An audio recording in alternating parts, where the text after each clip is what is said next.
DMTV, bilile kamalo bana ebele.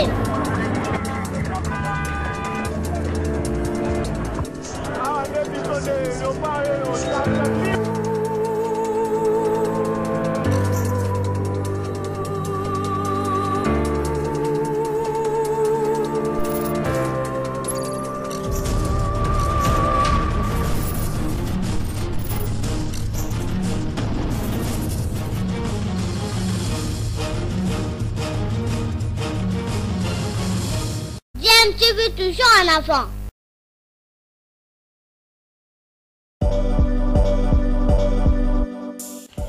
Vous êtes sur DMTV, bonjour ou bonsoir, tout dépend de l'heure à laquelle vous nous suivez. Tout plaisir est pour nous de vous retrouver, mais surtout de savoir que vous êtes nombreux en train de suivre votre chaîne YouTube DMTV. DMTV qui vous propose l'actualité, vous propose également des analyses et des réflexions sur des sujets d'actualité, sur des faits sociaux, tout simplement sur des réalités que nous observons ici chez nous en République démocratique du Congo. Éliminatoire de la CAN 2023, la liste de Sébastien Desabre pour les deux derniers matchs de la RDC face au Gabon et au Soudan est donc attendu à la fin de ce mois de mai. Le sélectionneur principal des Léopards A de la RDC, qui a lui-même annoncé la nouvelle, prévoit une rencontre amicale avant de jouer le Gabon et le Soudan. C'est ce qu'il a annoncé au sortir de son audience avec le ministre des Sports et Loisirs, François-Claude Kaboulou Moana Kaboulou. Sébastien Desabre, vous le savez, devra constituer son groupe sans Cédric Bakambu, suspendu après avoir écopé d'un carton rouge lors de la dernière sortie des Léopards à Nouakchott face au Mourabitoun de la Mauritanie. Nous allons l'écouter après cet entretien avec le patron des sports en RDC. Elle sera faite fin mai. On a le match qui va. On attend encore la date, certainement le 17 ou le 18 juin au Gabon. On ne sait pas trop. On est en train d'attendre les confirmations de la CAF. En tout cas, on a fait un planning prévisionnel sur ces dates avec un match amical qui se fera avant. Donc ça sera comme les dates FIFA, la FIFA l'impose 15 jours avant dans les clubs que la liste définitive. Je ferai une conférence de presse de toute manière ici pour informer tout le monde. Il y a des joueurs, on a la chance au Congo d'avoir de bons joueurs. On a la chance aussi d'avoir des joueurs qui sont extrêmement motivés pour rejoindre la sélection A.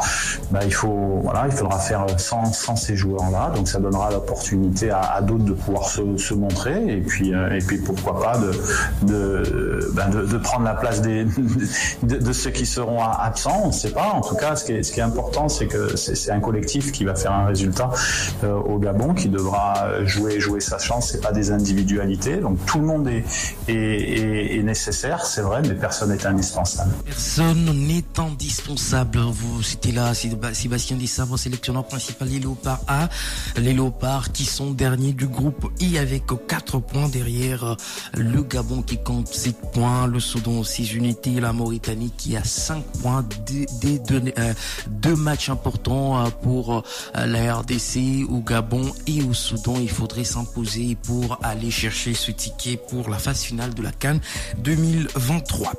Et puis il faut signaler que au cours de cet entretien, Sébastien Desabre a également parlé de son plan de travail pour permettre à la RDC de réaliser ou encore d'atteindre ses objectifs.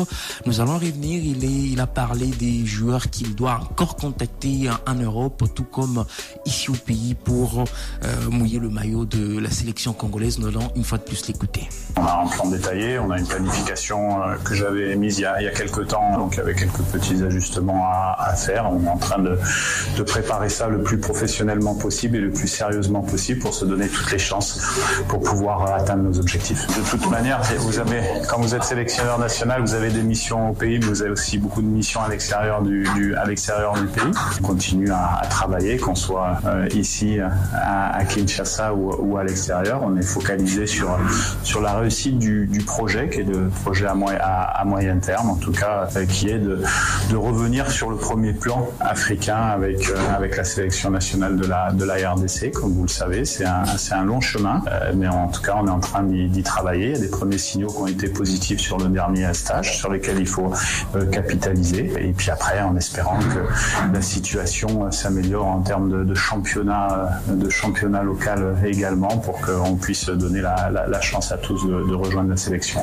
On sait la tâche qui nous incombe. On savait qu'avant que j'arrive, il y a eu deux défaites. Donc quand en fait les autres jouent avec 6 matchs et puis nous on joue avec 4 matchs, une qualification. Donc forcément c'est plus difficile que les autres, mais c'est dans l'adversité qu'on doit trouver de la force. On s'est donné la chance sur le match, sur la double opposition contre la Mauritanie, d'y croire encore. Donc on aura un match déterminant au Gabon. On va essayer de bien s'y préparer et de jouer notre chance dans ce premier objectif qui est de faire un exploit, parce qu'il faudra faire un exploit pour se qualifier, parce que quand on part avec, je le redis, deux défaites, c'est difficile, mais en tout cas on met aussi en place des structures, des fondations pour qu'on soit plus fort sur les années à venir. Sébastien Desabre.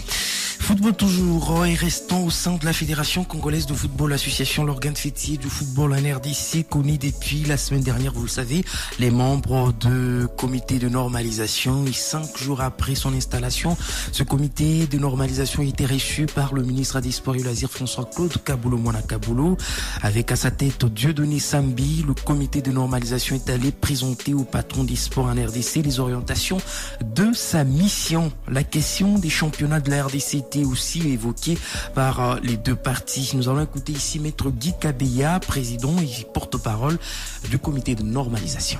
Le championnat est arrêté depuis un moment. Il y a une réflexion qui est en cours pour voir ce qu'il faut faire. Et puis il y a d'autres éléments de communication. Comme c'est un nouveau comité qui arrive à la FECOFA et le partenaire État par rapport à la FECOFA est un partenaire très important, il fallait mettre en place des canaux de communication pour faire avancer vite les dossiers et puis qu'on puisse fluidifier la communication pour l'efficacité du football en général. Déjà, en fait, le ministre insiste sur il faut plus qu'il y ait improvisation. Donc, il veut qu'on anticipe. Nous sommes près de 2 mois quasiment maintenant du match, un peu moins d'ailleurs, mais un peu plus d'ailleurs. Donc, il faut déjà qu'il n'y ait plus d'improvisation. Il y a un programme que le sélectionneur va peut-être vous expliquer en détail. Et c'est bien qu'on s'y prenne avant. Et ça, il insiste là-dessus. Et il est là pour porter les éléments au niveau du gouvernement, pour que le gouvernement donne sa part quand il le faut. Et aussi le soutien aussi du peuple congolais en général. Maître Guy Kabeya, vice-président et porte-parole du comité de normalisation installé par la Fédération internationale de football association pour une durée de 7 mois. Sa mission prendra fin au plus tard le 30 novembre 2023. 7 mois pour organiser l'élection du nouveau comité exécutif au niveau de la FECOFA. Est-ce possible pour ce comité Sambi de réaliser cela en 7 mois, sachant que tout doit commencer à la base, les élections. Tentative de réponse avec Frédéric Kitenge Nkumba et Olivier Pengongo, respectivement, secrétaire général du tout-puissant Mazembe et analyste sportif. On revient sur leur intervention dimanche dans le magazine dominical, le Top Sport sur Top Congo FM. Son objectif en 7 mois, passer aux élections, c'est possible. Oui. Mais il y a une chose très très importante. On doit mettre maintenant une commission le plus urgemment possible pour étudier sur la révision des RGS, des règlements généraux sportifs, le code disciplinaire. Parce qu'il y a des choses qui sont en contradiction flagrante avec la pratique du football sur le plan international. Le plan de travail avait une proposition pour 1 année. Mais le problème, c'est qu'au niveau de la FIFA, appréciant ce qui a été déjà fait et le reste à faire, et la FIFA a estimé qu'en 6 mois, c'était possible. Mais à l'allure où les choses se présentent là, personnellement, je me rends compte aussi que 6 mois ou 7 mois, c'est pas assez pour bien faire les choses. Parce que déjà, même si on ne restait que sur l'aspect élection, partant des cercles jusqu'aux ligues, c'est impossible, même en 12 mois, je pense. Le Congo a combien? 3000 ou dans le 3-4 000 cercles. Et je me demande par quel moyen. Voilà. Vous avez donc là suivi Frédéric Kitenge Nkumba et Olivier Pengongo. Ils parlaient de la durée de ce comité de normalisation. 7 mois suffisant pour organiser l'élection au niveau de la Fédération congolaise de football association. En tout cas, vous avez écouté leur point de vue. Nous allons changer de registre pour parler